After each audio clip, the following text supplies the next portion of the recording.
All right, the Hangout on Air is now live. Hello, everyone, and welcome to Talking About Survivor. I'm Christiana Ellis. I am Mike McTeen. Tonight, we are talking about the penultimate episode of Survivor Season 34, Game Changers. And as we predicted, well, I guess we didn't specifically predict a double elimination episode so much as we just observed that there were too many people. And no, I said that I made that joke that Parting is Such Sweet Sorrow was a great title for an episode where we would be parting with multiple people. I guess so. I mean, I was just, it seems like the obvious, you're right, but it's one of those, I don't know, maybe we predicted it. Yeah, in my head, I never made it a declarative statement so much as predictive. I don't know. Who cares? Okay, so in any case. What I think is more interesting is it technically the penultimate episode, or is the reunion considered an episode? I think of the reunion as not a standard episode, it's a follow-up. That's the way I think of it. Is that the 2-hour finale is one episode, despite previous weeks with 2 hours worth being counted as two. And then the finale is like a separate thing, which is addended. It's like an addendum. Except that the finale, or the reunion episode, is actually the 13th in the way they code the season, which would make it the end of the season, because in a standard run, a standard TV run, I think is 13 episodes, isn't it? Well, it's certainly if we want to go by the number of hours on television, but I don't know, because we could almost think of this episode as two in the context of the game, because they go through the whole cycle of challenge, tribal council, vote someone out, and they do that twice, just because they do it in a whole twice in an hour. You know, it's also the 510th episode ever. Wow. We should have noticed when it was the 500th earlier this season, I guess. The 500th would have been the season opener. And how is this one the 10th? I guess. Well, see, this is where they threw everything 500 is you're off by one already, because it's episode 1 and episode, like, 500 is 0 and it's episode 1 in the season, so you're already shifted by 1. So this is the 11th episode of the season, which means it's 510. All right, well, I officially declare that the way they do it is stupid, because they have weeks with 2 hours worth, and it's not clear whether they're counting that as one episode or two. So I declare that that's dumb and that all numbers are meaningless. All right. Well, I knew that would be an interesting discussion. Oh, my dad just got home from a trip. Speaking of meaningless, despite having lots of interesting things happen, I was kind of pissed to have Michaela go out this way, just because it was just like random collateral damage. I mean, I feel like you can reverse engineer some reason that maybe she was targeted, but it seems like a dumb move, even if there is a reason. And I was just annoyed that she ended up kind of just like going out via shrapnel rather than through any kind of deliberate move like that she had anything to do with. Yeah, it was. I'm interested to see if they break it down a little bit more, because I'm not. Usually I can go back and kind of parse it out, and this one was a little bit more difficult. And granted, there were a lot of moving parts to this. Mm-hmm. But what the part that confused me the most was how did they convince Ty that they were going to steal his vote and that he shouldn't use his idol? Yeah. He only has like 2 more chances, right? So I mean, he's in a good spot in that he Well, can now. the preview for the finale makes that all like bananas too, because it seems like he gives them away. So what the hell? But who knows what that's going to turn out to be. But here's my theory as far as that specific question, because of course I had that question too, because it's the obvious thing of like, what? Why wouldn't you use your idol in that circumstance? But the only thing I can think is, well, the only thing I can think is that when they were doing their little whisper campaign where everybody's whispering to each other, that must have been the specific part of the arrangement, is that how do we know we can trust you? Well, how about this? We're going to steal your vote, but we promise that we're not voting you out. And he believed them enough that that's what he did. That's the only thing that makes any sense to me. I still don't know. I mean, like, it worked out, so I guess in that sense you could argue that it was the right decision, but it seems like a really risky gamble.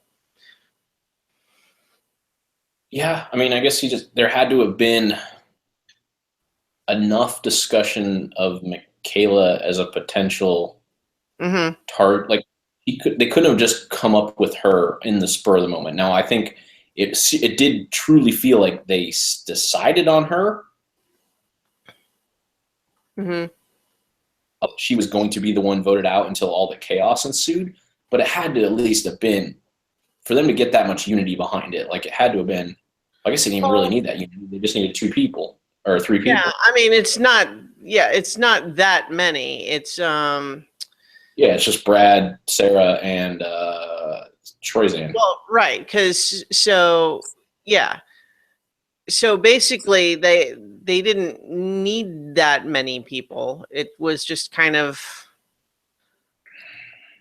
it was kind of all chaos. But I mean, the only thing that makes sense to me is that what they did is what they talked about when everybody was whispering to each other. And honestly, I think that the reason Michaela became the target was because Sarah was mad at Suri, but didn't want to vote out Suri because she still kind of wants Suri as an ally or someone to take along, but she was mad at the idea that Suri plotted with Michaela behind her back. And so she's saying, well, I still want to be with Suri, but I don't want the idea that you're talking to someone else and not me. So I'm going to vote them out. Right.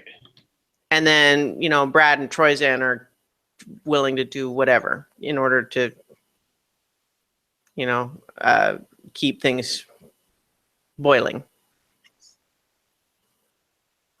Yes.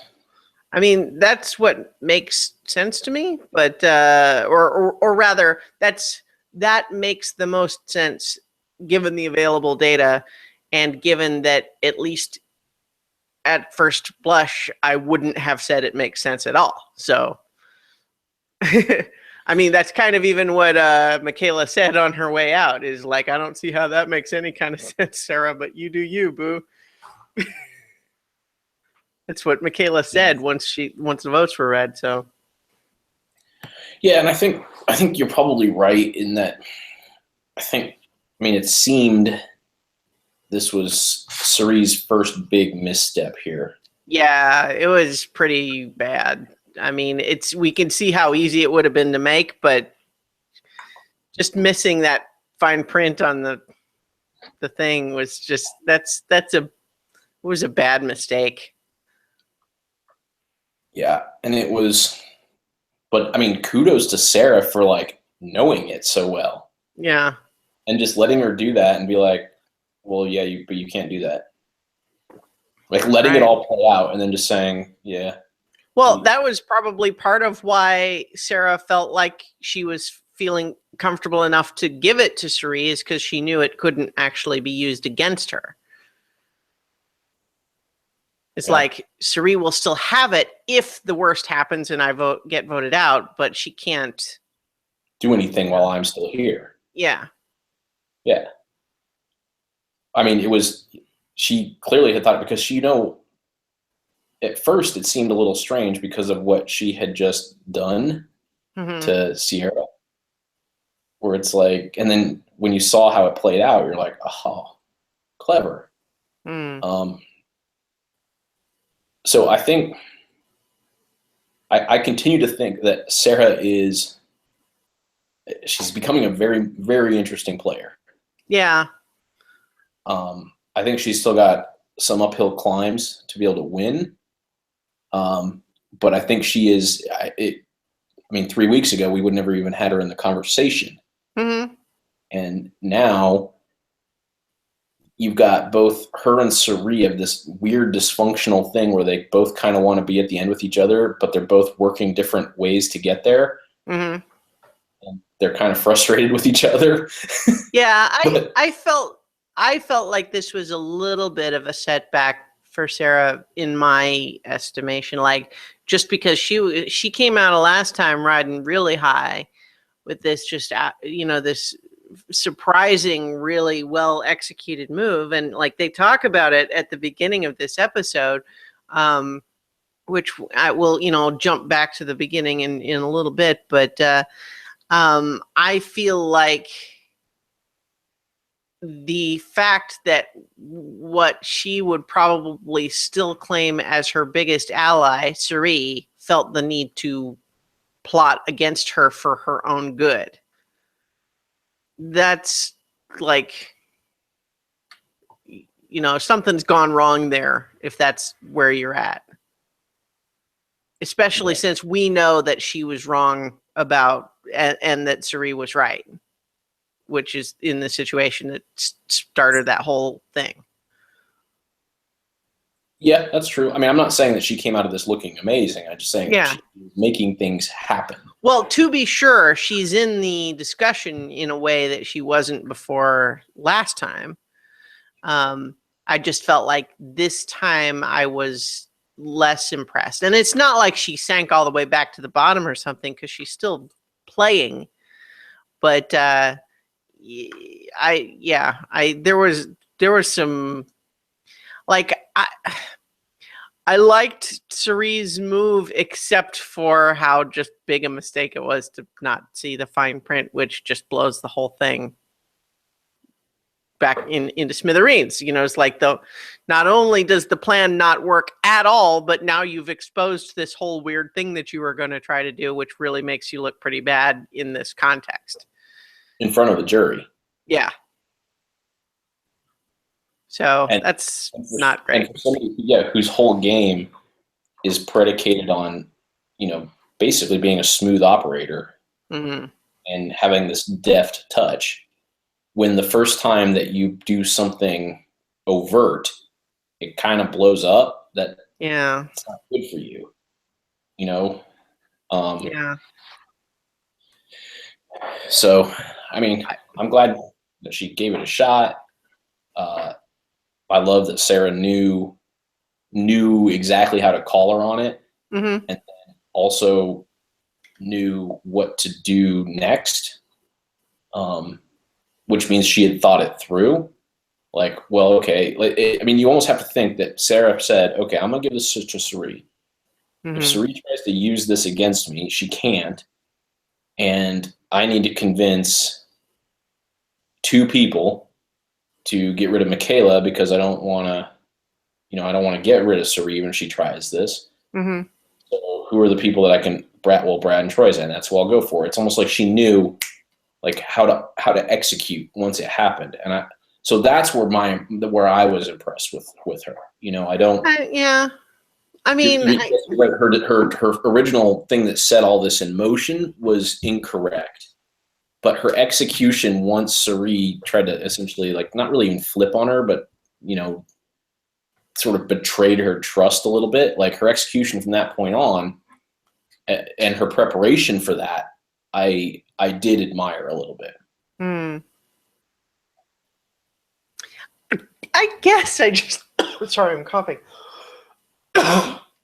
I feel like even if I can sort of reverse engineer what her reasoning might have been to target Michaela, and I guess I can kind of see it, I just still can't see Michaela as the biggest target at that point. Like, At It's that the one point, you that could have gotten convinced out of people. Ty with 2 idols in his pocket. Like, no, they don't know that part necessarily, but you could have, like, if you were mad at Suri, you could have gotten out Suri. Like, I don't know why she, like, it's one thing to say you don't want to have, Suri and Michaela teaming up against you, but did you really think, like, why would she rather No, have Suri still in the game than Michaela?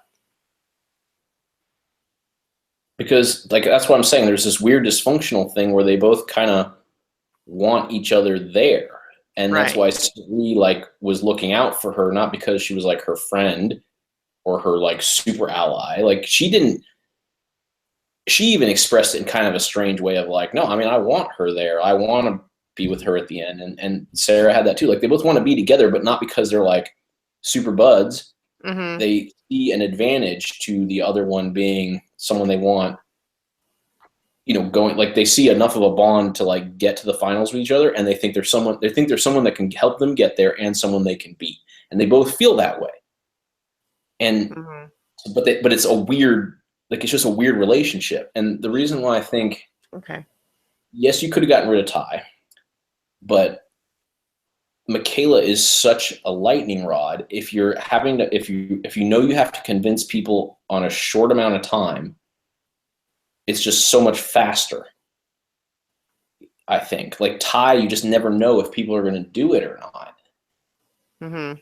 And Sari, she didn't really want gone, and then the other people are sort of incidental. Like Michaela, though, is one that you can rally people around because she's come up before. She's Mm-hmm. difficult. She essentially just became like literally a lightning rod. Like actually, lightning rod is a perfect description because there was this big fucking storm going on, and something had to absorb it. And Yeah. Michaela is the one. You know, Well, I guess I'm just I'm not saying saying it's that. okay or the Okay. best move, but that just makes sense to me. Okay. But and I can follow that as her reasoning, but not applaud her for executing a good plan because I don't think it was a good plan. Right. And I guess that's where the subtle difference in our admiration is that I do think it was a good plan because it was the easiest to make sure happened correctly and that had the least amount of slip ups in her mind. Like, and that's what she chose to do, and she went with it. I'm not saying it's ultimately the right thing that should have, like, the best case scenario for her game or the best way to do it. But Mm. from hey, this makes sense for her to choose to do it this way, and she executed what she chose to do, that's where I respect it. So, but I totally get where you're coming from, and that's why Well, I'm going yeah. to sound like I'm arguing your point of view. I happen to have interpreted it a little bit more positively in her favor than you did, and those are the reasons why. I feel like the best I could say about what she did is that she, after making a big mistake, managed to limit the amount of damage. And honestly, sometimes that's a good thing. I mean, you don't have to applaud it and say, "Hey, great to dig yourself out of that hole," but it doesn't make it a bad long-term play either if you have a misstep and then you're able to, right side it. I mean, I just still think that so maybe the answer is that she could not have made it happen to get out Ty or Suri. Although I don't believe that's true with Ty because the whole plan, if she just stayed with Suri, they could have gotten out Ty. yeah, they definitely could have gotten out Ty, like especially if she had taken Ty's vote. Mm-hmm. But let's just throw this out there, not to totally divert the discussion. What if her concern was that Ty wouldn't believe them and would play his idol, and then you don't know what's going to happen if. Yeah. Well, they don't know he has an idol for one. I mean, he could have said so. Yeah, there's probably more suspicion that he does than Michaela. Yeah. I I'm mean, not saying this is the reason behind. I figured I'd toss that out there because it did. Sure. Well, so They could have obviously decided Ty. to get rid of Ty, and Ty could have told him to go to hell, and then who knows what would have. Right. Well, I mean, obviously Ty didn't play his idol, so they persuaded him that he didn't need to, even though I can't help but think that that was a silly gamble for him to make, even if he lucked out. Yes. But it's certainly true that if the plan had been to get out Ty, they may not have been able to persuade him, and as a result, he would have played an idol, and therefore something else chaotic happens.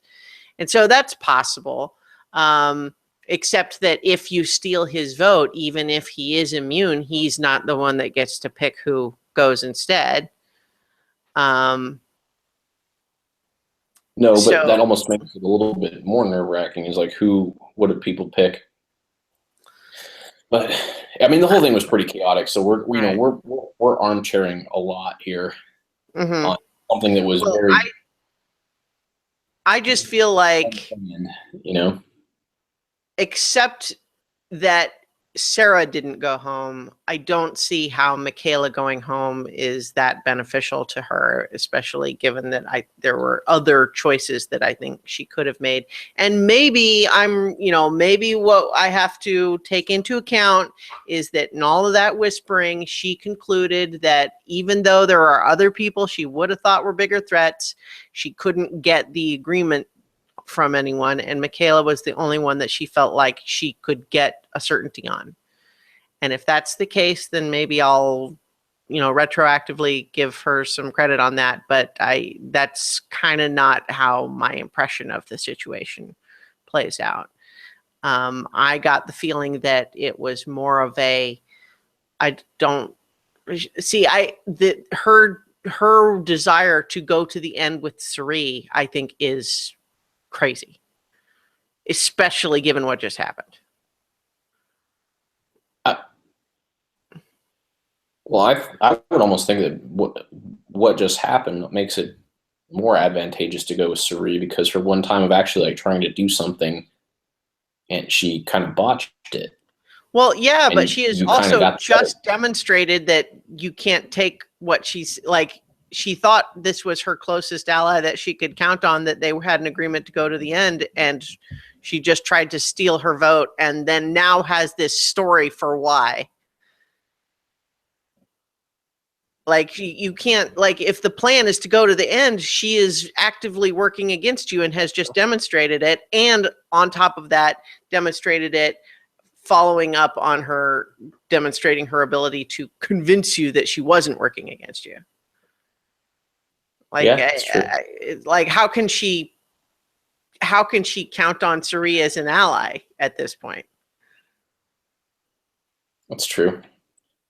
So, kind of through this last piece of discussion, I came to a little bit of clarity as to why maybe I'm giving Sarah a little bit more of a pass. Is that there was a lot, when you start talking about Ty being foolish about not playing his idol, Suri, being foolish to turn against her one ally and try to have this story concoct. It's like they all kind of misplayed, but Sarah's the one that ended up getting what she wanted done, even if it wasn't a good idea.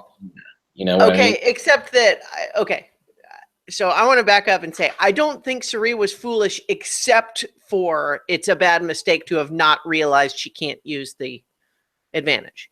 I don't think it was a bad plan apart from that. Okay, yeah.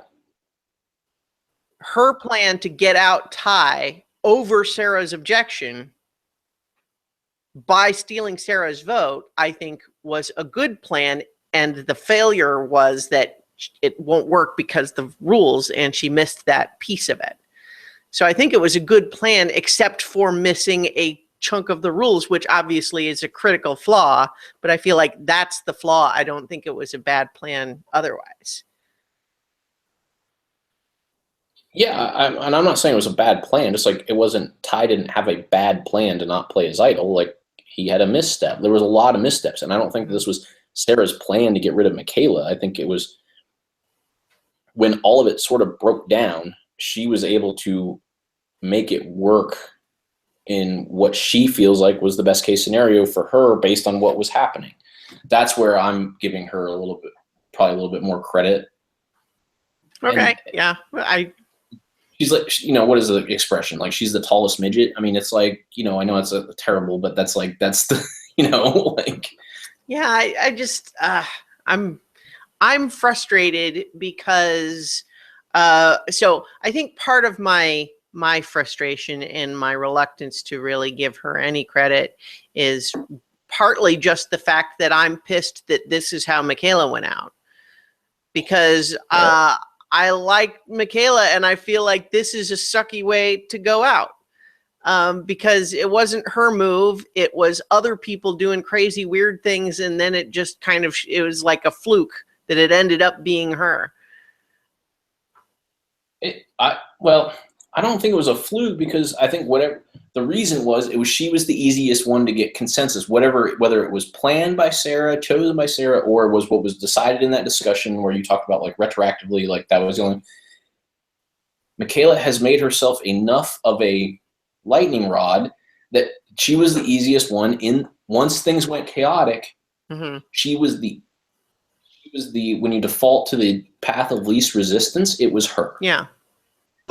Doing a little bit. So I get why you're frustrated, but I don't want to like say that it was sort of. I don't want to let her off the hook either. I'm not saying that. 11 episodes pissing everybody off, and it finally came back when things blew up. She got caught. Well, so look, I'll acknowledge that this is a complex thing, and my own position is complex and maybe hard to explain.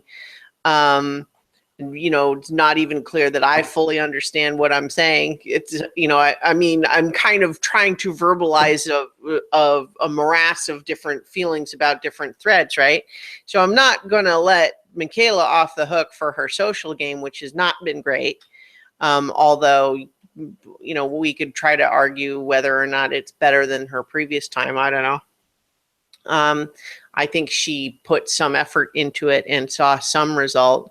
She did certainly make it farther than the last time, but it's frustration because I didn't want her to go out, but then there's also, just missing her and it feeling like chaos. But I think part of my frustration too is just the fact that because of that element of her social game, how is she not the person that everyone wants to take to the end? And so just because the consensus was that let's vote out her, I'm like, what? Everybody there should want to go to the end with Michaela and Troyzan. For exactly the reason that they all decided to vote for her is that in this part of the game, you want to get her out because she's, a pain in the ass and a little bit annoying. But in the final three, you want her there because she's a pain in the ass and a little bit annoying. Right. But then that's not even like, there was no stated reason. It was all just kind of like, it's not like they decided because she's annoying. It was all chaotic whisper conversations that ended up with that consensus. I won't say that that's not part of why that they were able to reach consensus on her. I guess I'm just still feeling like she was the collateral damage of a landmine going off when Cerie's plan blew up. And that frustrates me because it's not good gameplay from anybody. And I'm resistant to the idea of giving anybody credit for that. That's, I guess, where I'm at. That makes sense. I mean, yeah, I get it. Yeah. I don't know. I'm not saying Sarah couldn't, redeem it, but like this whole thing started because she didn't believe Cirie, who was telling the truth about what was happening with Ty. I totally agree. I get that, so. Let's go back to the beginning of the episode and talk more about when Sarah had a really good move, which is, this ties in exactly to what we talked about last time with the ability of Sarah to vote out Sierra and nonetheless still get to inherit this legacy advantage.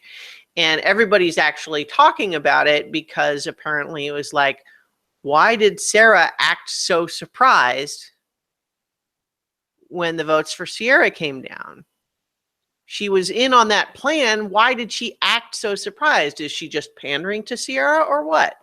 And we know why, but it's like, oh, okay. So that's, not only did we know that it was a plan, but it's a solid piece of evidence of what steps she was taking to make the plan work. And I thought that was good to hear it, even though it ended up kind of attracting the attention of a few other people.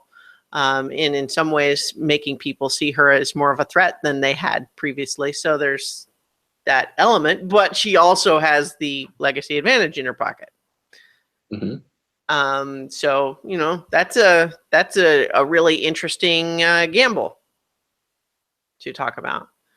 But we have Aubrey and Andrea and Cirie. It's funny because we talked so much about, that second tribal council. We haven't talked about Andrea going out at all yet. But I think maybe just because that one was less chaotic by comparison. Yeah, that one frustrates me for a different reason. But, not that I don't think they should have voted out Andrea. I felt like Andrea, who has been a great character, a good player, interesting. I just felt shortchanged on how this was more of an editing thing than their actual decision. Oh, like you wish we had spent more time with that whole part of I felt like she just deserved a little bit more than just rocketing through to get rid of Andrea. It just felt like, this is such a foregone conclusion. Let's just get to it. And yeah, I didn't feel I didn't have that sense of it being like, oh, this is a foregone conclusion, so let's just rocket through it. I think it definitely suffers from being part of this double elimination episode, which just makes them, yes, there's no question there that we didn't see as much of that as we would have liked to, because of this. But I suppose this is just what happens when they have enough people that they can kind of plan for, well, what if someone has to get evacuated or whatever, and no one did. But so we have yeah. That's true. I understand the function. No, I agree though that it was Andrea was an interesting enough player. Would have been nice to see that whole sequence get more weight and meat to it. Yeah. But so at the beginning we have Aubrey, Andrea, and Cirie kind of being suspicious of Sarah. And then this is where Cirie is talking about, but I wouldn't mind taking someone like Sarah to the end, because I think that, if people are suspicious of her motives and that sort of thing, that's like a narrative that could play in the final tribal council. And so Sarah now gets to talk about having two advantages and wanting Andrea gone. And I did like that she was certainly happy with how things were going, but not treating it like, oh, I'm on top of the world, everything's going my way, I have everything under complete control. It was still very pragmatic, like, okay, that went well, I've got this extra advantage now, that's great, this is the plan. As opposed to getting cocky about it. I didn't feel cockiness about it, and I appreciated that with her. But then, of course, we're already at our first immunity challenge at this point. Like it's just no time to waste. Although I do like this challenge, the sort of the one-handed House of Cards thing. It's one we've seen before. There's lots of similar kinds of challenges, but I like these. Both just the drama of the it could all fall apart, and just the wanting to do something delicate quickly. Yes. Yeah. And so Aubrey, though, just kind of dominates it. She starts off in the lead, and everyone else kind of tries to catch up, but drops their tower in the process of trying to move quickly enough to do so, and nobody ever gets ahead of her. Well, and it was also fun because of the sort of subplot that she has this crush on Cochran, and he's the record holder in it. And destroys his record. Like, yeah, I feel like there's going to be something on the reunion show with that, just because Cochran's obviously been a good sport about. Sure. Well, he was also already involved with this season, at least in I wouldn't be surprised if they have him there at the reunion show to comment on that or something like that. Sure. But yeah, so I also really liked when the wind started to pick up and it actually blew a couple of people's towers over, Andrea included, I think. But we actually see Aubrey like switching the direction of her cards to try to make it less likely that the wind is going to blow them over. I missed that. I thought she only started switching her cards up when she ran out of them. I didn't realize that she changed the direction of them. Yeah, they were talking about the wind gusting, and it was gusting to the side that was like the cards were broadside against the wind, and she started the next layer, she rotated it 90 degrees so that they were edge on to the direction of the wind for the last like 3 or 4 layers before winning. That's really cool. I didn't even catch that. Yeah, and that was right after we saw the wind blow over Andrea's. So that's kind of why but yeah, it was just a little thing, but I kind of liked seeing it.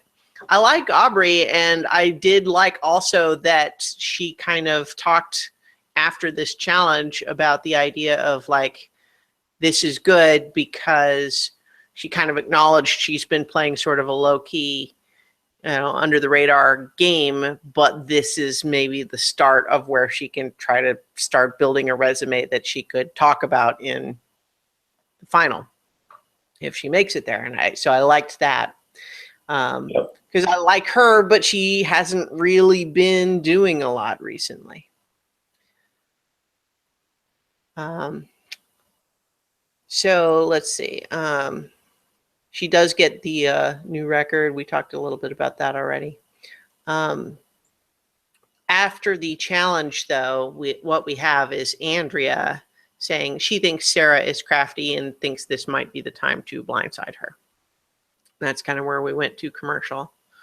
And it was interesting, too, that Aubrey talked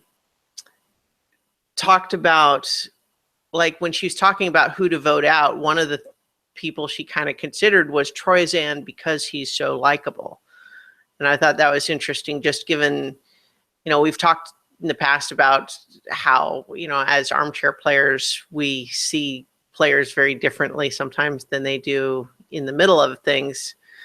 Because we kind of we get the benefit of the producer's edit, right? Which has really showed Troyzan doing very little. So, but at the same time, like from the perspective there in the thick of things, what she might just be thinking is like, he's still here, obviously. He's made solid allies that have brought him along, and he hasn't made anybody mad. And there's something to be said for that, especially given that in the tribal council, they start getting into the question of, will the jury reward gameplay, or are they just going to vote for whoever they're not mad at? Yep.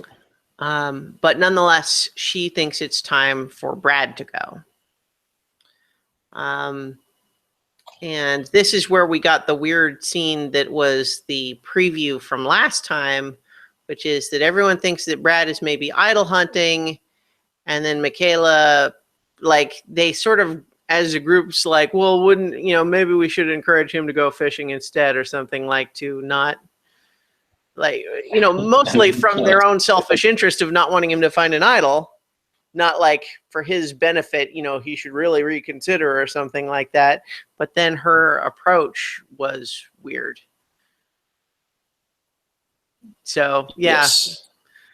It was overly direct. Yeah. It And, almost, well, in a way, indirect. Like, wasn't trying to directly say, like, hey, we want you to go fish so you can fill us up before we vote you off. But because of how aggressive she said you should go fishing, he read all of that. Yeah. He just took it. Well, she pitched it like it was a threat, like you should go fishing instead of idol hunting or else. And he's like, how does that make sense? You don't want me to have an idol because you're planning to vote me off. Right. Like, he parsed it all out. He's like, you don't want me to have an idol because then you want to vote me off, and you want me to go fishing because you know that none of the rest of you can catch fish. Mm-hmm. So you want me to load you up with fish and then vote me off. Yeah. So so there's been lots of times that I like Michaela, but there's definitely times where it's, again, just her social game leaves something to be desired. Because it was a weird kind of thing to try in the first place, but also her execution of it, if anything, just kind of really inspired him to want to do the opposite of whatever she was telling him. So it's like, not that it kind of ended up mattering because he didn't find an idol, but his reaction after she talked to him was to want to look for an idol even more. And just kind of be mad about her, about it, which, maybe tied into later too, right? In terms of why he might have been willing to agree to vote her out later, which is, the next one. But let's see. Andrea and Aubrey discuss, targeting Sarah versus Brad. And then here's where Aubrey says, so I have a gut feeling about Sarah, but it's time to take out Brad.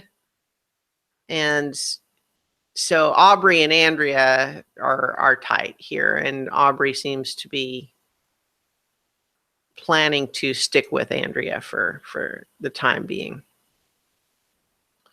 And it's kind of interesting, just given that in the we can't help but wonder if she had followed her gut that Sarah was the problem. We might wonder if things would have turned out differently. Yeah. Could have had Brad on your side for one. Potentially. But in any case, Suri and Sarah talk about voting out Andrea. And, so that's kind of the plan. It's interesting that this is the piece that's, I think, would have been present in a regular episode, which is to say, who's the swing in this situation, right? We've got Andrea and Aubrey wanting to go for Brad. We've got Suri and Sarah wanting to take out Andrea. Well, and that's the thing. Everybody else voted for Andrea, so where decision point there, and we never got to see that, Mm-hmm. Yeah. Like somewhere they all decided like it was the swing person that kind of tipped everybody one way, but it was not. It was so unanimous, and they also left out Aubrey, which I also thought was in and not really addressed. So Aubrey kind of has been on the wrong side of 2 votes now. Yeah. And you're breaking up some. I don't know if you've got anything else going at the moment, but I don't think so, but I will close just some windows. I did hear what you were saying. But yeah, so Aubrey had, despite having won immunity that time, and she actually talks about this after Andrea goes, which is the idea of like, I was on such a high after winning immunity, and now my biggest ally has been voted out, and I was left on the outside again. I'm not in a great spot. Really, the only thing I've got going for me right now is that nobody's actively targeting me. Yeah. But yeah, so there's the discussion of will the jury reward gameplay, and although this is an ongoing discussion that is never all one or all the other, right? I would certainly tend to agree more with the side that says this season in particular, I think, given the focus, people are going to want to reward gameplay more. But, you know, it's also true what Aubrey says, which is that people aren't robots. You know, there might be the principle of the thing, but it's also true. Even our own discussion earlier this episode that how you see a certain situation can be biased based on going in like how much you like a particular player or not. You know, how you judge what happened. You know? Yeah. So in any case, Andrea's voted out. She seems in fairly good spirits, kind of jokes about it, and you may be right that she kind of saw it coming. Although at the same time, Aubrey didn't seem to see it coming. So I think she knew that. I mean, this was now the second time in a row where she knew it was between her and somebody else, and yeah. you can only go Well, through and then so many. Brad was saying, yeah, third time's the charm. So he's tried to vote for Andrea before. Right. And Yeah. she knew last time it was like, well, it's me or Sierra. Sierra, And yeah. It's me or Brad. Like, I know it's one or the other of us, and Mhm. I don't have enough information to figure out one way or the other, but I don't really feel that confident. So, I mean, sucks, but, Yeah.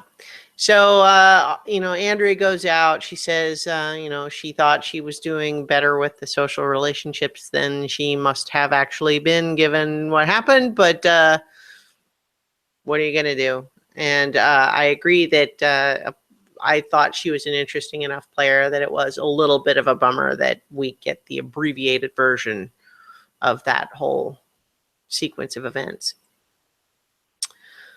But so coming back to camp, we have Suri concerned that she can't trust Aubrey, which is kind of self-evident in the sense that, you didn't include her in that last plan, so it seems like you already don't trust her. Aubrey is bummed, and we have Ty consoling her. And Suri talks about being a little suspicious of the way Ty works people. And I thought that was an interesting discussion to have because my instinct is that Ty just wants everybody to feel good. Like he anyone who's sad, he would try to console them completely independent of any of the strategy element of it. But, we've had this conversation before about Ty specifically, about being like the positive side of how you retroactively decide that your strategy is to just play the way that you feel like you want to. Meaning a lot of people they don't want to work at camp, so they justify that their strategy is to not work at camp, for example. Right. Yes. But for Ty, he just energy.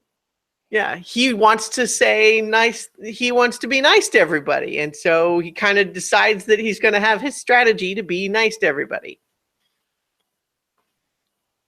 And you have Suri commenting on the strategic benefit of that, even as I suspect Ty's reaction to Aubrey in that moment was just literally, she seems bummed. I'll go try to help make her happy again. No. And then we're already at the second immunity challenge of the hour. This one had a nice interesting sequence. The whole perch and pour thing, which has been a whole challenge by itself, if I'm not mistaken, in the past. But then, getting the key to unlock the puzzle pieces and then doing the puzzle. And it was an interesting puzzle, too, in the sense that several people had the problem where it looked like everything was right, but there was a gap on the other side. So you actually had to go around and look at the back from where you were standing to realize that you don't have the pieces right. Yeah, that was cool. Neat puzzle. And Michaela manages to be the first to get to the puzzle by a lot, but with all of these long puzzle ones, everybody catches up to the point where, having a couple of minutes head start is not necessarily the advantage when everybody spends half an hour on it or something. I don't remember if they said exactly how long it took, but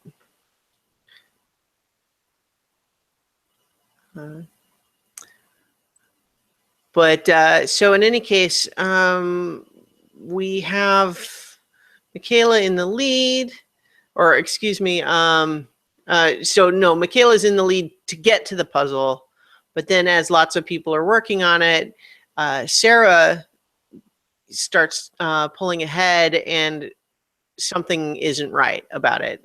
So she calls out,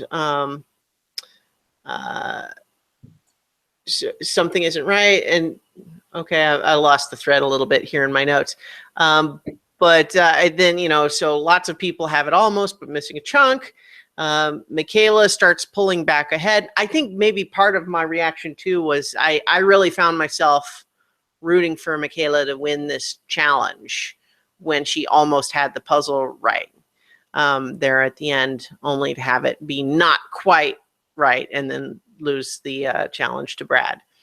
Not that I wasn't happy for Brad, but Michaela was just really close, and I found myself wanting her to win when it was close, and so then I think that was just tied into wanting to protect her. I'm not sure why I'm so I don't know. I think I identify with Michaela to some extent in this, even as I can acknowledge that there are lots of things about the way that she behaves that don't make her necessarily a great Survivor player, but I like her. And I kind of want her to do better, even as I watch her not do better. Yeah. So, but then Brad gets it, and he is aggressively enthusiastic in his victory celebration, which I don't begrudge him exactly, but it was kind of. It was what he's been working against. He was like that a lot in his other season. And he has been trying to be much more subdued, like the way that he handled Debbie and the way that he did all, he's been working so hard, but once you strip it back 30 whatever days in and he wins, he was, and like I said, I don't think anybody at this point, because the other 30-something days have been good, and I don't think he's forming any sort of judgment on him here, but it was kind of funny that he just kind of had this meltdown. Yeah. Well, it would have been moot for anyone to be mad at him anyway because he was immune. So. Well, I mean, I don't think there will be lasting effects of it. Yeah. No, I agree. But it was just certainly there was a lot of people kind of reacting a little bit like. Well, yeah, but that was the whole point of why he was trying not to behave like that. Is that he reacted like that time after time. He built himself that image over the course of multiple challenges in his earlier season, and that's why he, not specifically why he got voted out, but it did not endear him to a lot of people because there were a lot of episodes of this, and he's specifically tried not to do this, and then. So it was just amusing that he did, but again, I don't think there's any long-term consequences in this one. I agree, and to be sure, he knew he needed it. I do suspect that he would have been the one to go if he hadn't been immune in this context. Too many because people again, talk wanted about him out. path of least resistance. Yeah. Yeah. Well, and also there was several people who were ready to say, well, should it be Andrea or should it be Brad last time? So it was Andrea, and it's Brad's turn, except that he was immune, so they couldn't. Finishing up the challenge, Suri talks about having to recalculate. Well, okay, so if we can't get out Brad, then who's the threat? And then we have Ty and Aubrey having a pretty frank discussion about him saying, well, I need to do something to prove myself as a player that I can actually do things. And this is where we kind of see him have this instinct of, it occurs to me I haven't actually been playing Survivor so much as I've been hanging out with my friends on the beach. And it seems to be working okay, but I'm not sure what's going to happen at the end. I just wish Ty had come to the conclusion that, hey, the fact that I kept 2 fucking immunity idols in my pocket until the last 2 votes means I was doing a good job. Yeah. And then he could go do whatever chaos he wants once he decides he's going to start using his idols. Right. Like if he had just sat tight, didn't try to do a thing, he wouldn't have tipped off Suri. Suri wouldn't have started this whole thing with Sarah. And it might have been Sarah to go out this time. Who knows? Or they might have picked someone else that's easy. Who knows? But I don't think anyone was. I don't know that anyone was talking about him until he started trying to make a move. But imagine if he had, just made it to next time without having triggered any of this stuff. Plays his 2 idols back to back. 6-5, 5-4. Is almost at the end. Or even in the next, he could have just sold himself on that. And also, again, the idea of meeting in the middle. Do you reward gameplay or do you give it to the people you like? And you could try to go back to say, having people like you at the end is gameplay. Yeah. There's something to that. But who knows? That said, I understand his instinct, to be sure, because as much as I like Ty, and I think that we can say he's backing into an okay strategy by being nice to everybody, it's not very proactive and doesn't feel very deliberate so much as just he's a nice guy and that's how he wants to act. Yep. But Aubrey also is, complicating things for him because she's agreeing with him. Yeah, you do need to do something, I think. We need to, let's get out Sarah. She's dangerous. And then immediately turning to camera. Yeah, we need to get out Ty. Yeah, but she planted that seed. Yeah. But so Aubrey, well, and it was this weird thing too, where, see, this is, I think, maybe partly why I was so surprised that it ended up being Michaela, was that Sarah and Aubrey have been rubbing each other the wrong way for like weeks at this point. Yeah. In terms of not trusting each other and that sort of thing. And it specifically came up again this time, which is Aubrey says to Suri, Ty wants to get out Sarah. Suri tells Sarah the truth that Ty wants to get her out. But because the information came from Aubrey, Sarah doesn't believe it and thinks that she can count on Ty. And she is wrong in this context, and yet also kind of right that Aubrey has her own motive. But in this context, it's kind of like, technically Aubrey is actually trying to help for her own reasons, for sure, but in order to like with a sincere intent to help Sarah this time.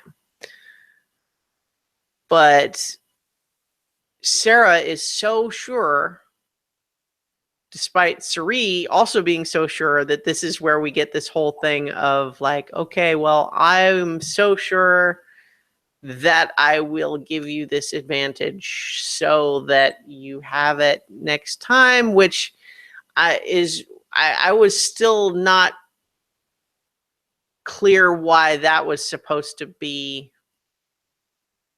meaningful other than just like, well, okay, I guess if, like as a backup, I guess I'll do it. But they kind of framed it in the scene like this is to prove, this is, somehow it's supposed to persuade you.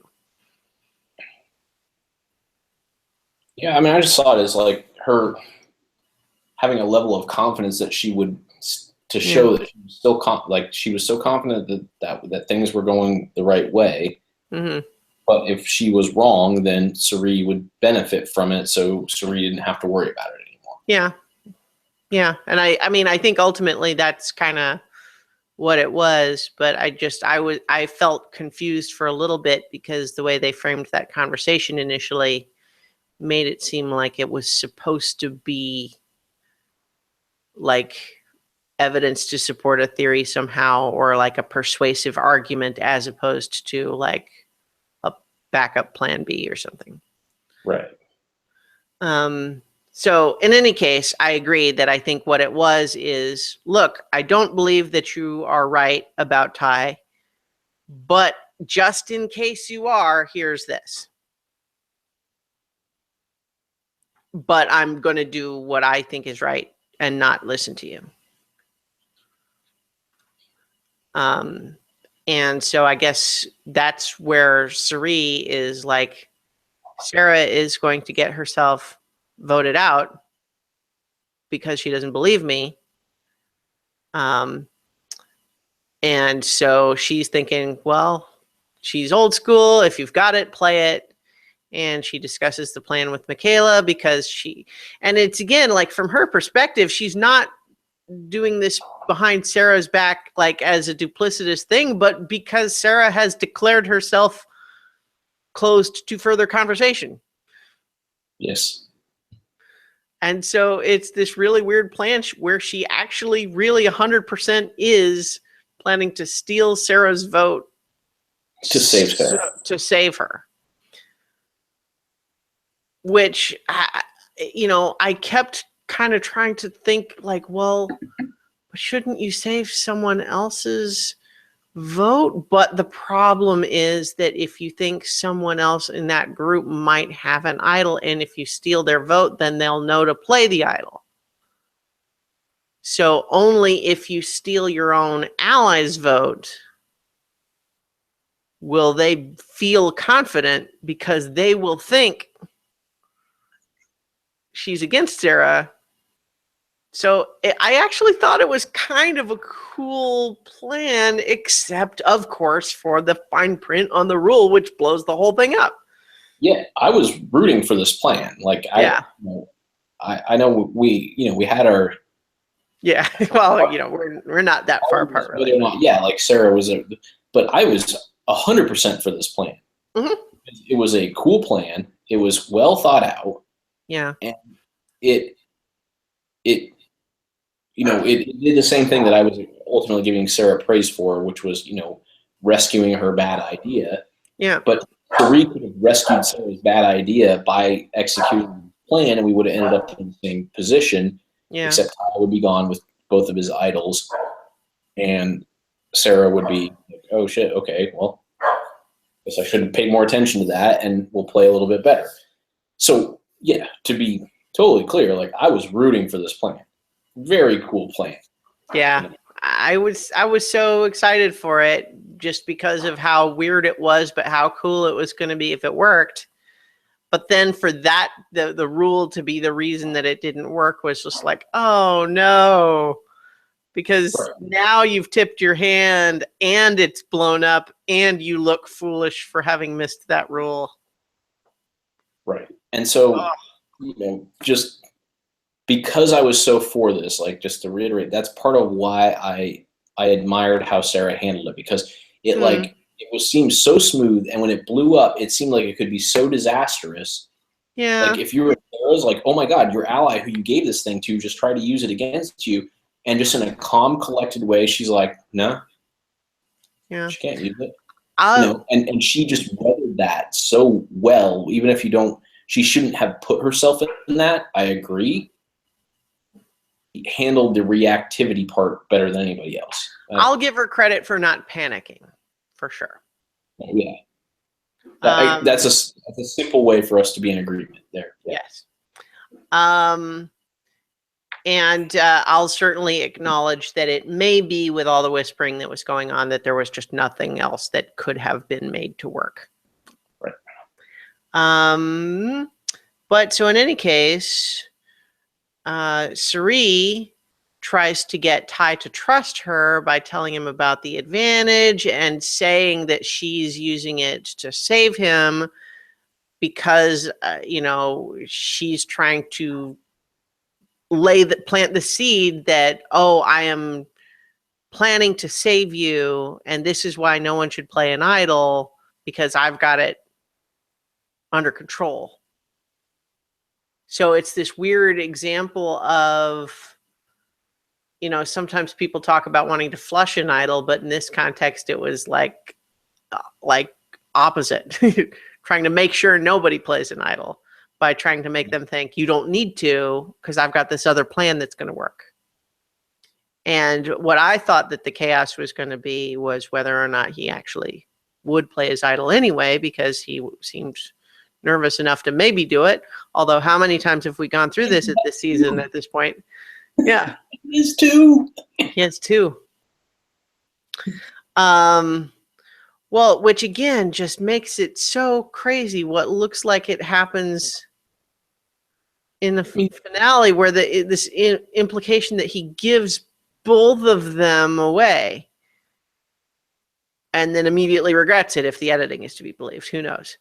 But like, well, why would you do that? Yeah, you literally can do whatever you want now. Yeah. Because that's right. I mean, how many? I think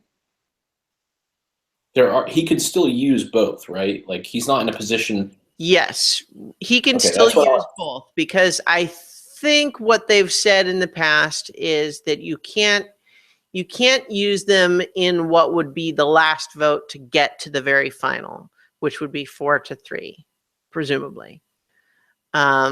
So he can still use one from 6 to 5 and one from 5 to 4. Right.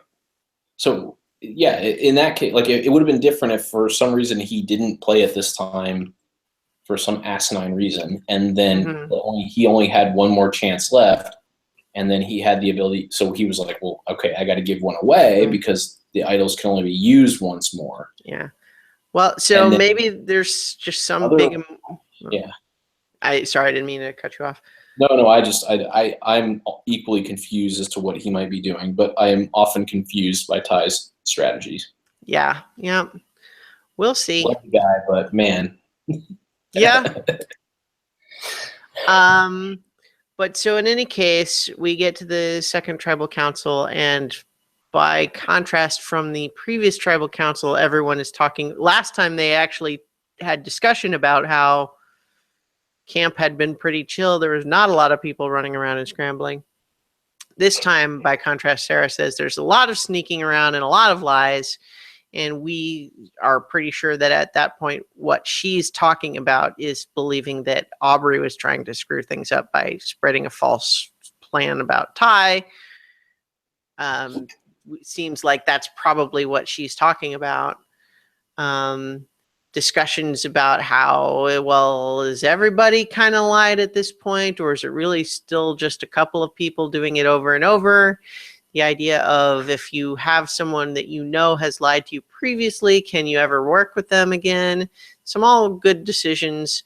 We have Michaela once again trying to advise everybody to avoid risky play and making a move just for the hell of it.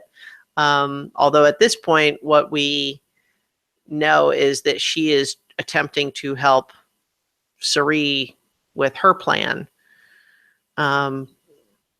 And at that point, I suspect her motive is not so much advice for anybody so much as just trying to keep things stable as the plan requires. Yeah. Which is to not have anybody change their vote at the last minute because they've got a plan for what they want the votes to be. But at this point, we have what we kind of have already talked about already, which is to say, Suri tries to steal the vote, but it doesn't work. Everything's exploding. Everybody's whispering again. We've had a lot of that this season, way more than had ever happened in previous seasons. Like, it had been a rare thing in previous seasons, I think, for people to literally stand up from their stumps and then run over to talk to somebody else and whisper and all that. But it's been happening constantly in this season, which is kind of interesting. Yeah, I think that there are a couple of reasons for that. One is that, they're sort of interrelated in that they are game changers. They're all very good players. Mm-hmm. So there are more. They're using tribal council to like leverage things more than most. Like, they're not so content to just like sit there and like tight-lipped and be like, well, we'll just see what happens. Mm-hmm. They're very vocal, and they're trying to stir things up. And then the second point is, because this is like game changers, it's almost like they've enabled them to break the rules. Mm-hmm. Yeah. Rules. So you have people, pressuring and making, and pushing tribal council to this tipping point, but then other people are responding in a way that, because you can break the fourth wall, essentially, you can kind of go and do all this talking, that they've made it open to that by just the title and the theme of the season. And then, of course, once you've done it a few times, then it sort of opens up and they realize, oh, hey, this is part of this. Nobody's going to stop us from doing this now. Yeah, no one's going to stop us from doing this. So if it's something that's if something happens in tribal council that we don't like, then we can go and have these conversations and change our votes. And so I think that those two reasons are why, is that, like I said, they're pushing the envelope of tribal council, and they're breaking down the barriers because they're enabled to by the title of the season. Right. So.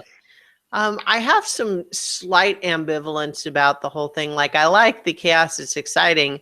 But in some ways, it almost just makes the tribal council feel more just like another scene at the beach where people are constantly walking up on each other and like, oh, hey, go away. We're trying to have a private conversation without you. Whereas the tribal council was always kind of felt like it was supposed to be a separate thing from that, and not just a continuation. But I don't know. I have mixed feelings about that. I mean, because it's certainly been exciting. But yeah, especially like the whole bit with Suri trying to explain to Sarah is like, okay, I know this looks bad, but here's what the plan was, and you can ask Michaela. And then Troy's is like, oh yeah, let's get in on this. What are you guys talking about? And he's like, no, back off. And he's like, no. You can't make me? Most interesting play of the season. Yeah. Because like that's the funny thing about doing this at tribal council, is that although they're apparently now allowed to get up from their seat, they're not allowed to leave.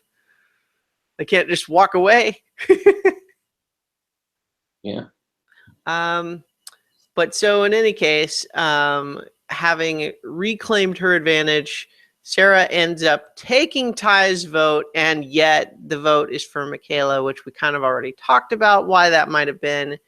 The only thing that makes any sense for why Ty still doesn't play an idol is because he must have been persuaded by Sarah that, okay, we're going to take your vote just so that I feel safe that you're not plotting against me, but we're going to vote out Michaela if you play along. That's the only thing that makes sense to me. Yeah, and I think she might have also thrown in like, and also this burns up this advantage, so we don't have to deal with it. Mm-hmm. Like, I think he would have responded well to that too. Like, hey, now that this thing's out there, like, I got to use it. Mm-hmm. So I'm going to use it on you, who I trust. it to get rid of Michaela. Right. But that way this thing's gone and we don't have to worry about it. And Ty is probably like, oh yeah, weird shit like that. I'm happy for that to be gone. Like I don't want it. That doesn't compute with the way I think strategy. Well, right. Like in my like, despite Cerie's weird plan, I mean, what was weird about it was that she actually was trying to steal Sarah's vote to help her. But in any other circumstance, I can't help but feel like, you want to steal my vote?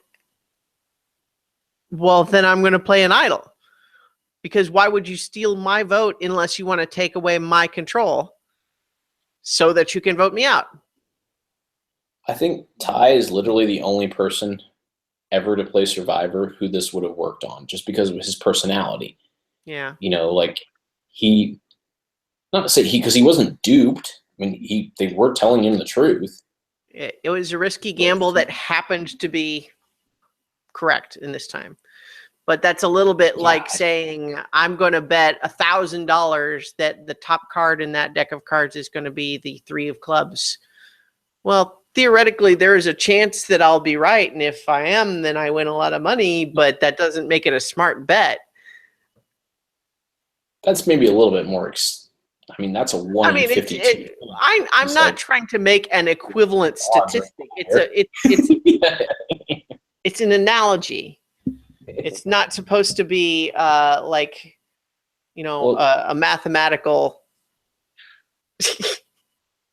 equivalency. But sorry.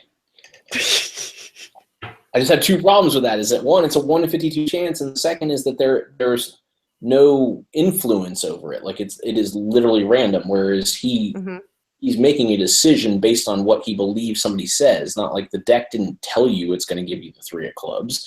Well, so there are other pieces to it. Okay, but you're trying to make my analogy more complicated than it is, which is just to say, making a risky gamble doesn't make it a smart gamble just because you turned out to be right.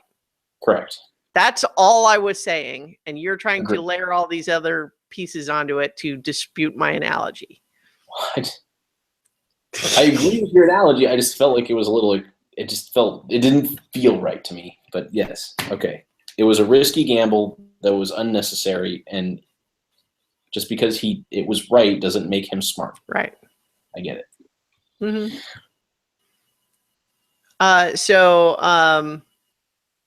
I feel like there were so many more. There were so many better places that Michaela should have gone out. That, in the sense that, like, there were plenty of things that she did over the course of the season that could have been, like, reasonable, like that she would have gotten voted out as a result, or that sort of thing. And then, like, I just feel like she didn't do anything wrong this time, and there was chaotic stuff happening and other people making mistakes around her, that for her to be the casualty was frustrating to me.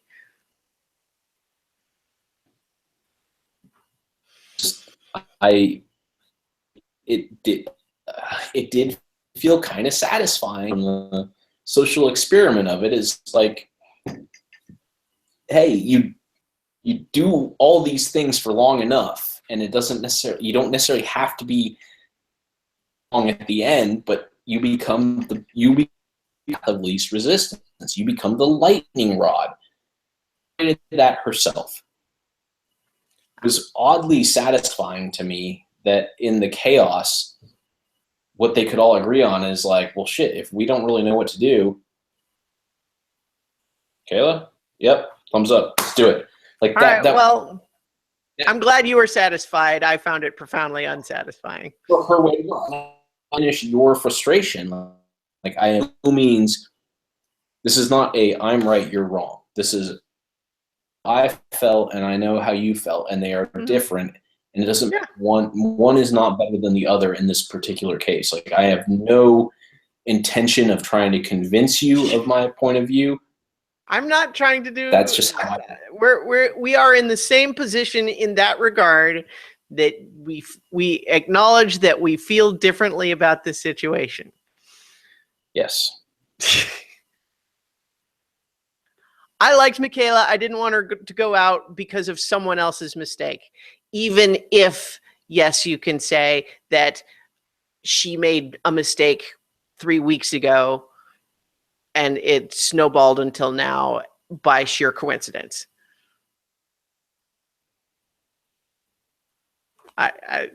Yes.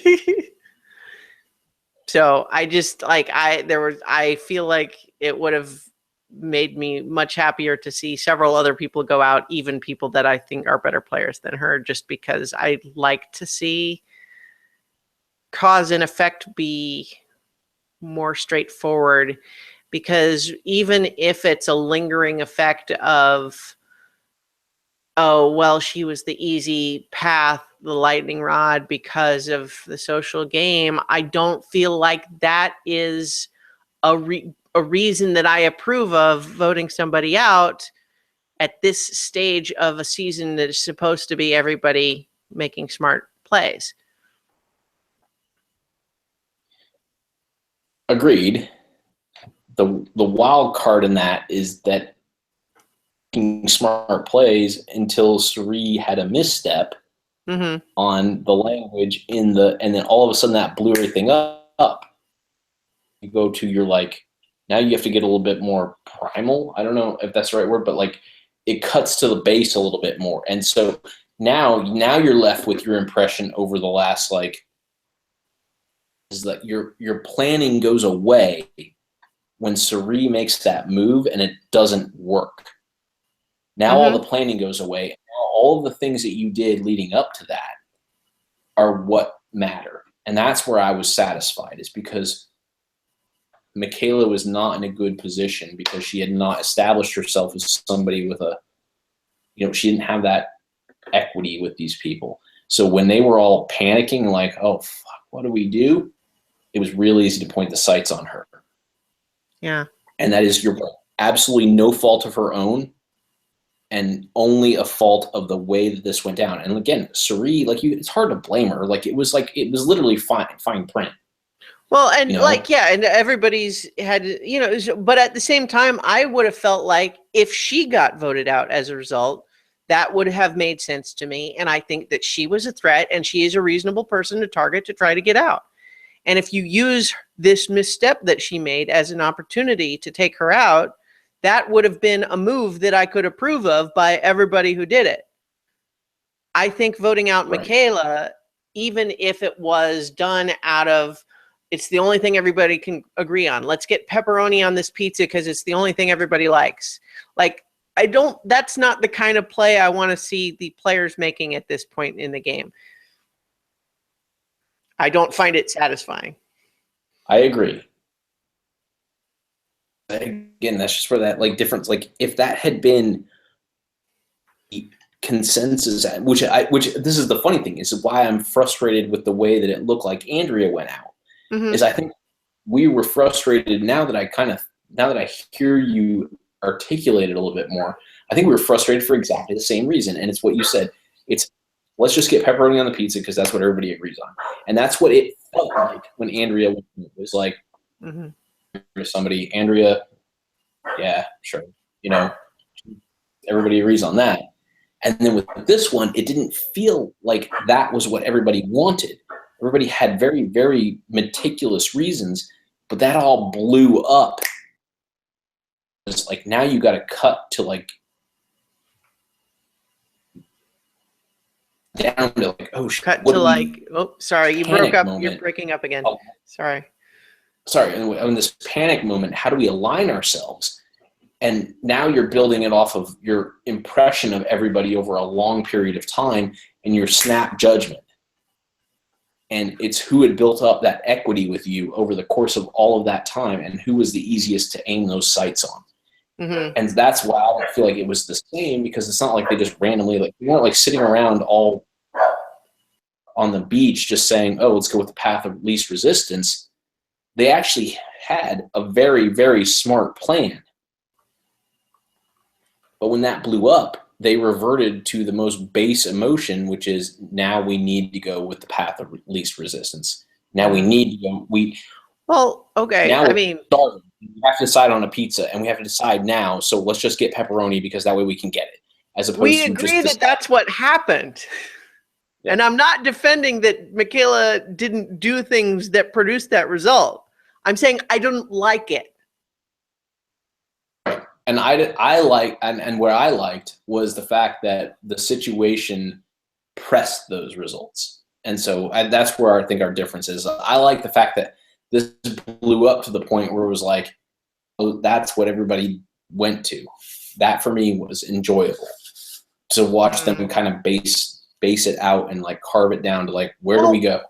But I'm not telling you should have enjoyed it. Well, but I feel like you also have to read between the lines to get that. And so like maybe it's enjoyable in retrospect, but nobody watching this show knew it was going to be Michaela until the votes were read. Correct. Because there was no buildup.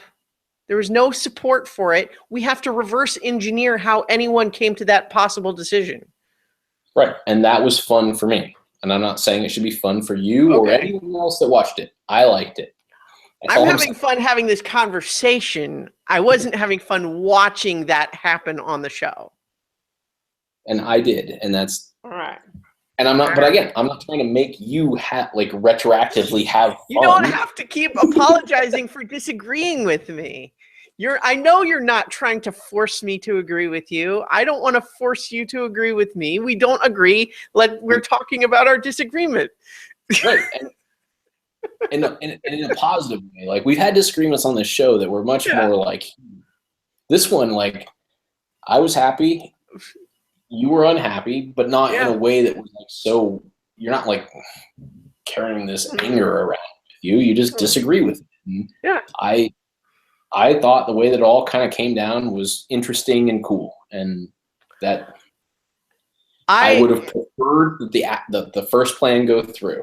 Yes, we're definitely in agreement there, and I can even allow is moot because it's not something I could control anyway. But I can acknowledge obtaining some enjoyment from the chaos of the situation, and I will give Sarah the very limited amount of credit of not completely panicking. But what I personally don't feel I can do is give anybody credit for making a good decision with their actual final vote. That is fair. Because I would have to, in order to argue that, I would have to qualify it to the point that it doesn't make sense. Like I would have to say it was a good decision based on the circumstances and the chaos and blah, blah, blah, blah, blah. Mm-hmm. But you're right. Nobody made a good decision. And that was, I think, part of when I look at it, that is, I think, is what part of what was interesting to me is that they were forced into making a bad decision, and what was the bad decision and why. Okay. You know, that was fun. I also will certainly acknowledge I have a hang up because I liked Michaela and I didn't want her to be voted out at all. So I didn't want Andrea to be voted out, and I didn't either. I mean, I see Andrea though. I liked Andrea. I didn't want her to be voted out per se, but I felt like that was an ordinary way to get voted out, and I didn't like. It wasn't what I wanted to have happen. I would have preferred Brad to get voted out, in that specific example. Mm-hmm. But at the same time, that felt standard to me, whereas this one felt like a landmine went off and then who ended up dead at the end.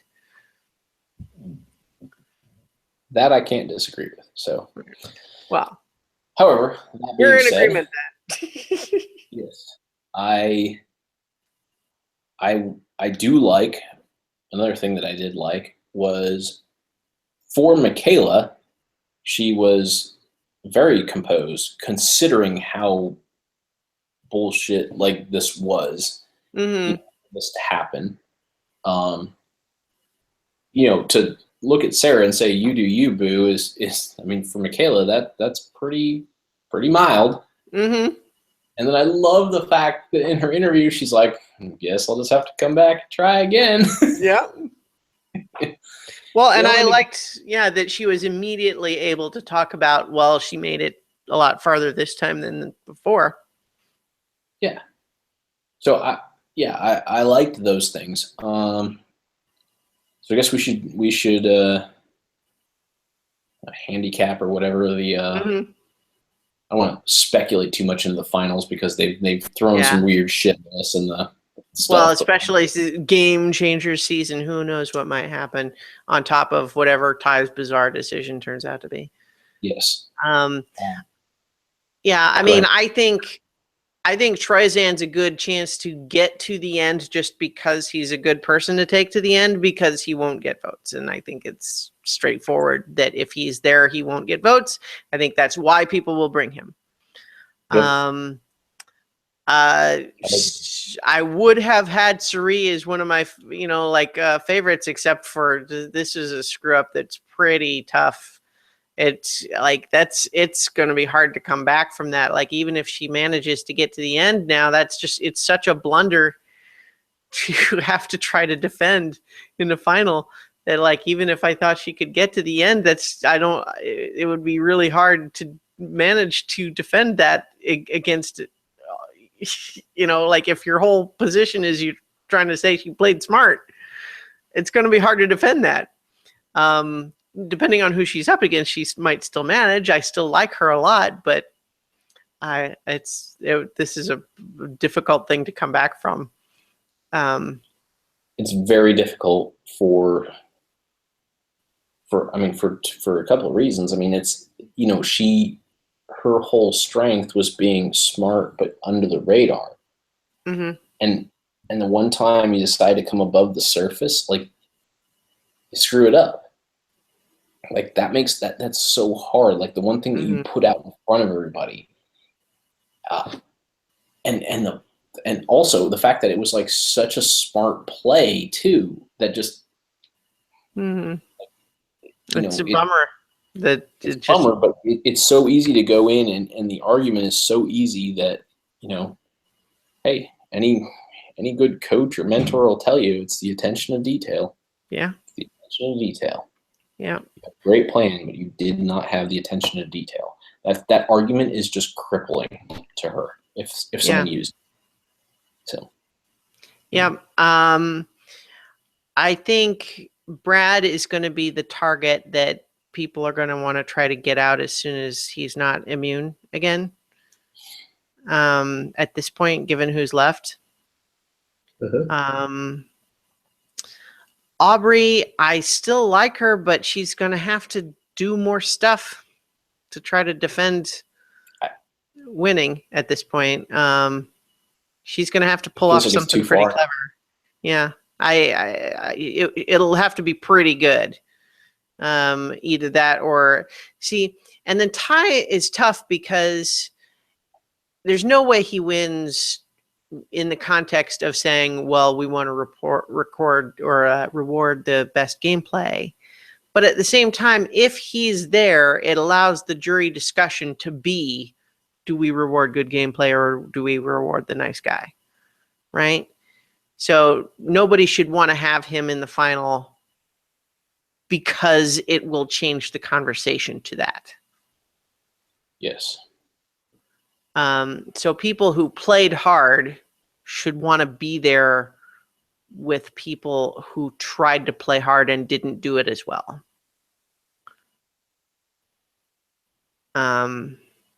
Or people who just kind of are, non-entities. Like crazy. Yeah. I don't know. It's tough. I have to say, like, right now,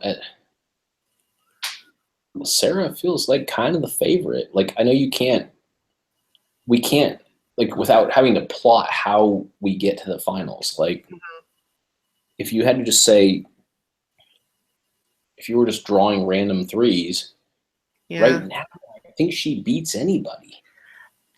The only hesitation I have to that is that I don't think she's going to be great in final tribal. Like, I don't think that, like, she's definitely smart, but she's not especially eloquent in a persuasive kind of sense. You're right. And I think she would, if she's not as charismatic as several of the other people left there. And in terms of trying to sell her gameplay, I think there are other people who could kind of just walk over her rhetorically, even if the content of their argument is actually not as strong. Will there be anybody though on the jury who is more articulate and also passionate about making her case? Because we've seen that before. Yeah. Well, partly it depends on who is still left might be there. Honestly, I don't think there's anyone on the jury right now that is excited to campaign for her. Yeah, I mean, it's kind of in a weird way. It almost might be better for Suri to go to the jury. Mm-hmm. Well, because I could see Suri, eating her crow and saying, like, hey, like, I was with you and you were playing phenomenal and you made this mistake and I tried to save you from it and it blew up in my face, but you got the best of me out of that. Like, hey, everybody, like, she navigated this game better than, I could see Suri just sort of owning that. Yeah. And like turning that on the jury. So in a weird way, it almost makes more sense for Sarah to not want her to be in the end. Well, it shouldn't ever make sense to want Suri in the end. Like, even if I feel like with this mistake, it would be hard for her to win, you still don't want to be against her, though. No, she's too good. She's too good. You want to get her out before, because she's going to screw something up otherwise. For you, not for herself. Although in this case, she did, but it was like you said, it was an attention to detail thing. Yeah. It wasn't the. And the rest of the plan was so clever. That's why it's just such a huge bummer that one little piece just screwed everything up. But yeah, so like no one should want to go to the end with Suri, even though I think she's got a lot to come back from. I feel like Aubrey, if she gets some more stuff that she could put on her resume, is able to explain well what she did. Meaning she's I think she could sell herself if she has something to sell. Right now she needs more.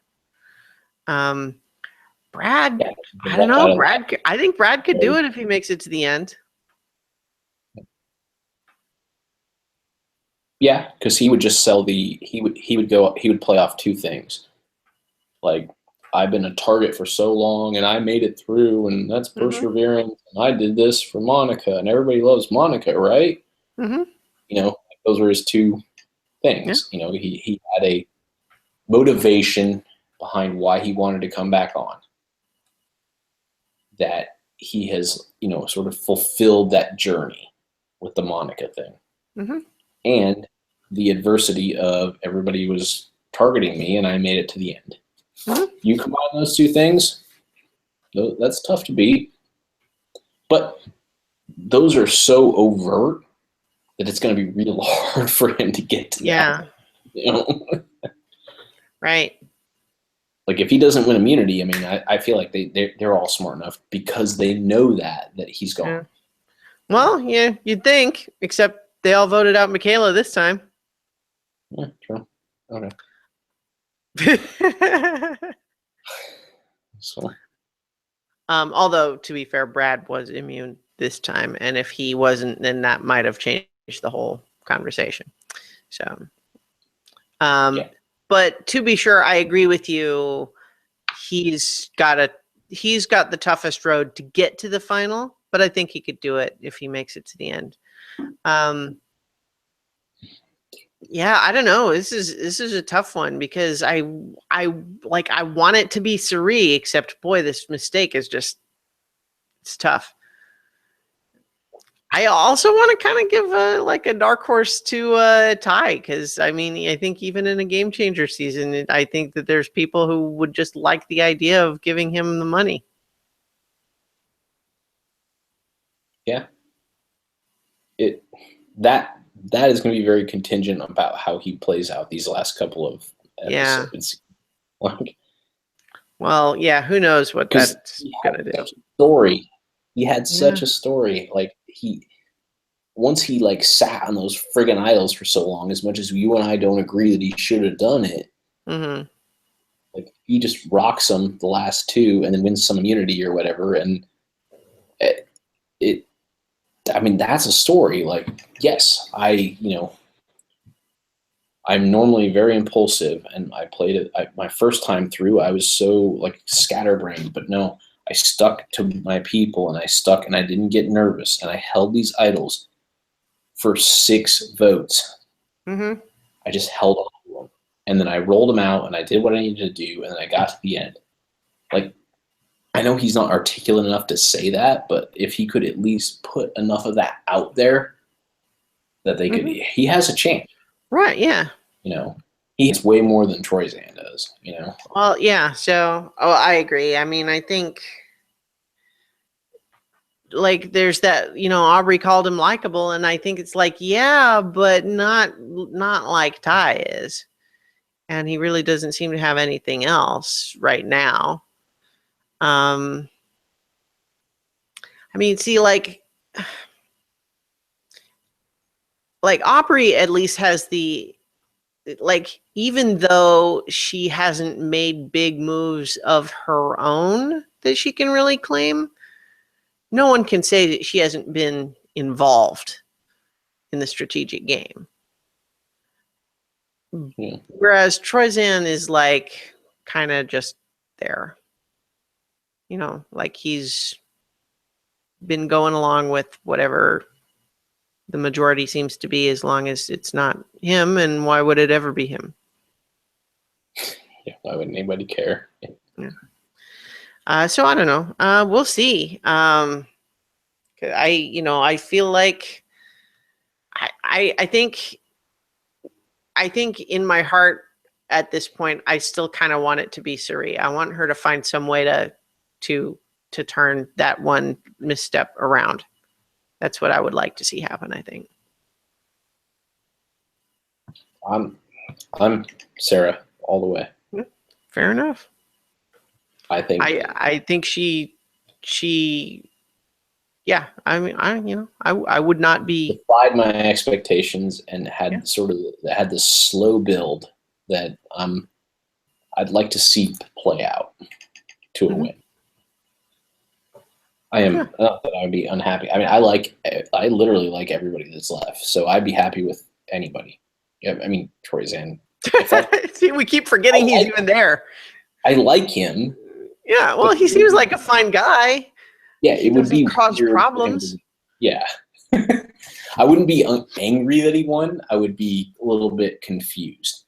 It would be everybody else there's game to lose if he won. Yeah, right. Everybody else there, I am satisfied with any winner at this point, but I'm backing Sarah. So. All right. Well, we'll see. Only one, just the finale left. Although that recording of that episode will unfortunately not be able to be right away because I'm going to be leaving to go to Balticon over Memorial Day weekend, leaving Thursday morning, not returning until Monday night. So I will be in Colorado. So. All right. Well, so hope everybody enjoys the finale, and we will be back to talk about it when we are back to talk about it. Yes. So thank you everybody for watching and or listening, and we'll be back for the finale. Yeah. Good night. Good night.